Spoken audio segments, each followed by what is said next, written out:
এখানে এসে যেটা উপলব্ধি হচ্ছে যে আমার নিজের মধ্যে যে অনেক ভুল ছিল সেগুলো আস্তে আস্তে ছেড়ে যাচ্ছে। মাকামাত সম্পর্কে যে কোনো ধারণা ছিল না সেটা অনেকটাই জানতে পারছি। সমস্ত লাহানের ওপরে প্র্যাকটিস করাচ্ছে, একটার পর একটা লাহান অনেকটা উপলব্ধি হচ্ছে, শিখতে পারছি। মাকামে জেহেরগা দিয়ে সূরা ফাতিহা তেলাওয়াত করছি। আর-রহমানির রহিম মালিকি ইয়াউমিদ্দিন। আপনি এখানে আসার আগে কি জেহেরগা সম্পর্কে জানতেন বা কতটুকু কি পারতেন? আমার কোনো মাকামাত সম্পর্কে কোনো ধারণাই ছিল না। প্রত্যেকটি মাকামাত দিয়ে যে হদর তেলাওয়াত করা যায় কেরাতের সাথে সাথে, জি, এটা উপলব্ধি করতে পারছেন? জি জি জি। আমি কোরআনের সুর মাঝে শুনেছি যে নাম,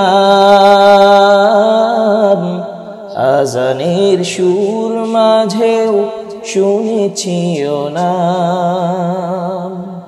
সম্মানিত প্রিয় দর্শক মণ্ডলী, কোরআনের সুর কতই না মধুর। এই কোরআনের সুর পুরো বিশ্বব্যাপী ছড়িয়ে দিতে মাহাদু তালহা বাংলাদেশ অপ্রতিরোধ্যভাবে চলছে। বাংলাদেশের প্রত্যন্ত অঞ্চল এবং আমাদের পার্শ্ববর্তী রাষ্ট্র ইন্ডিয়া সহ পৃথিবীর বিভিন্ন দেশেই মাহাদু তালহার পদচারণা রয়েছে, আলহামদুলিল্লাহ। সম্মানিত প্রিয় দর্শক মণ্ডলী, মাহাদু তালহা বাংলাদেশ, যেটি শুদ্ধ কোরআন তেলাওয়াত, সুন্দর কণ্ঠে কোরআনুল কারীমের সাবলীল তেলাওয়াত, বর্তমান বিশ্বে প্রচলিত মাকামাতের ভিত্তিতে হদর ও কেরাত তেলাওয়াতের এক নতুন এক জগৎ। এই জগতে আপনিও আসতে পারেন, আপনিও এই জগতে পদার্পণ করে কোরআনুল কারীমের তেলাওয়াতের উপর বিশেষ জ্ঞান অর্জন করতে পারেন। আমরা সাহাবায়ে কেরাম রাদিয়াল্লাহু তাআলা আনহুম আজমাইনদের কথা শুনেছি, তারা দেশ দেশান্তরে ইলম অর্জন করার জন্যে তারা গিয়েছিলেন। আলহামদুলিল্লাহ, আমার পাশে যে ভাই বসা আছে তিনি আমাদের পার্শ্ববর্তী রাষ্ট্র ভারতের হুগলি জেলার ফুরফুরা অঞ্চল থেকে আমাদের বাংলাদেশের ঢাকার জুরাইনে অবস্থিত দেশের অন্যতম সেরা হুফাজ ও কেরাত প্রশিক্ষণ সেন্টার মাহাদু তালহা বাংলাদেশে এসেছেন তার পবিত্র কোরআনুল কারীমের তেলাওয়াত সহিশুদ্ধ করার জন্যে এবং বিশ্ববিখ্যাত কারীদের বিভিন্ন লাহানে কোরআনুল কারীমের তেলাওয়াত শেখার জন্য। আমরা আমাদের প্রিয় ভাই থেকে একটু কথা নিব, তিনি কি উদ্দেশ্যে মাহাদু তালহায় এসেছেন এবং এখানে আসার পর এখানে যেভাবে আমরা আমাদের মুআল্লিমদেরকে বা শিক্ষার্থী যারা আসে তাদেরকে আমরা যেভাবে তাদের তেলাওয়াতকে উন্নত করার জন্য যেভাবে আমরা চেষ্টা করি সে বিষয় সম্পর্কে আপনার থেকে অভিব্যক্তি শুনবো ইনশাআল্লাহ। মূলত আমার যে সময় হাফেজ হয়েছিলাম তখন থেকে আমার একটা ইচ্ছা ছিল যে কোরআনকে শুদ্ধভাবে পড়ব। তার জন্য অনেক জায়গায় গিয়েছি, অনেক কারি সাহেবের সাথেও কথা হয়েছে, তার সাথে প্র্যাকটিসও করেছি। এমনকি কারো একজনের কাছে কোনো এক কারি সাহেবের কাছে গিয়ে অনেক দিন প্রায় 1 বছর মতো প্র্যাকটিসও করেছি, যাতে আমার বিশেষ করে হারফের উচ্চারণগুলো আমার শুদ্ধ হয় আর পড়ার একটু উন্নত মানের হয়, আরও সৌন্দর্য পড়ার মধ্যে আসে। তো আমি অনেক দিন সময় দেওয়ার পরে আমি কোনো লাভ পাইনি। তারপরে অনলাইন মারফত আরও সাথীদের মারফতে আপনার কথা জানতে পারলাম যে এখানে হারফের বিষয়, যেমন হারফের উচ্চারণ এবং সিফাত সম্পর্কে সমস্ত বিষয় সম্পর্কে এখানে জানানো হয়, শেখানো হয় এবং সেগুলো ধরে ধরে সবাইকে পার্সোনালি প্র্যাকটিস করানো হয়।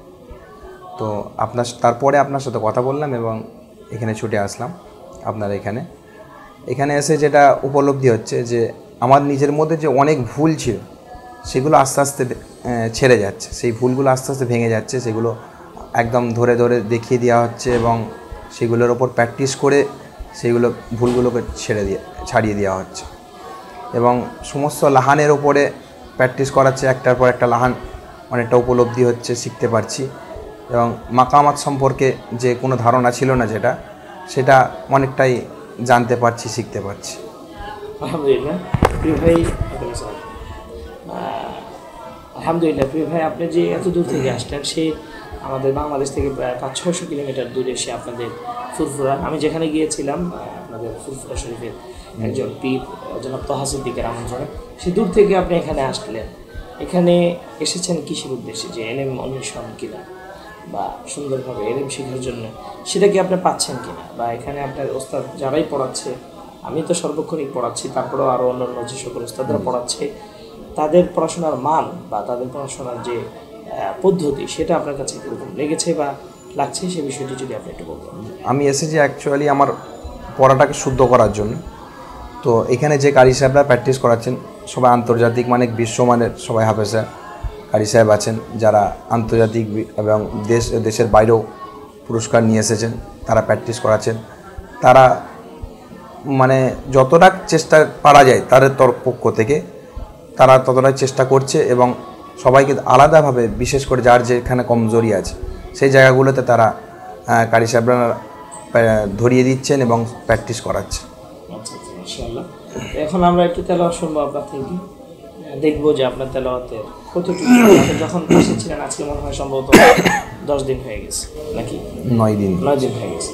দেখি আপনার তেলাওয়াত কতটুকু কি আপডেট হলো। সুন্দর একটি লাহানে, যে লাহানটা আপনি ভালো পারেন, সুন্দর পারেন, এরকম একটি লাহানে আপনি আমাদেরকে তেলাওয়াত শোনাবেন ইনশাআল্লাহ। মাকামে জেহেরকা দিয়ে সূরা ফাতিহা তেলাওয়াত করছি। أعوذ بالله من الشيطان الرجيم. بسم الله الرحمن الرحيم. الحمد لله رب العالمين. الرحمن الرحيم مالك يوم الدين. إياك نعبد وإياك نستعين. اهدنا الصراط المستقيم صراط الذين أنعمت عليهم غير المغضوب عليهم ولا الضالين.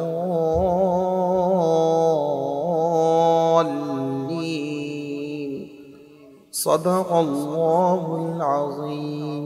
মাশাআল্লাহ। আপনি এখানে আসার আগে কি জেহেরকা সম্পর্কে জানতেন বা কতটুকু কি পারতেন? আমার কোনো মাকামাত সম্পর্কে কোনো ধারণাই ছিল না। আচ্ছা আচ্ছা, এখানে আসার পরে মোটামুটি মাকামাত সম্পর্কে জেনেছেন, যে একটু একটু প্র্যাকটিস করছি। প্রত্যেকটি মাকামাত দিয়ে যে হদর তেলাওয়াত করা যায় কেরাতের সাথে সাথে, জি এটা উপলব্ধি করতে পারছেন? জি জি জি, এখানে এসে এটা বুঝতে পারছি যে 8টা মাকামাত দিয়ে সবাই তেলাওয়াত করতে পারা, আমরা চেষ্টা করি আমরাও পারবো। কারি সাহেবরা যেভাবে চেষ্টা করছে প্র্যাকটিস করাচ্ছেন, যদি আমরা লেগে থাকি ইনশাআল্লাহ আমরাও পারবো ইনশাআল্লাহ। কোরআনের জন্য ইনশাআল্লাহ মৃত্যু পর্যন্ত মেহনত চালিয়ে যাবেন। এখান থেকে যা শিখে যাবেন আপনি আপনার দেশেও সেটি প্রচার করে দিবেন, আরেকজনকে শিখাবেন ইনশাআল্লাহ। আমরা আশা করব যে আপনি অনেক সুন্দরভাবে তেলাওয়াত করতে পারবেন এবং আপনার দ্বারা দেশ ও জাতি অনেক বেশি উপকৃত হবে।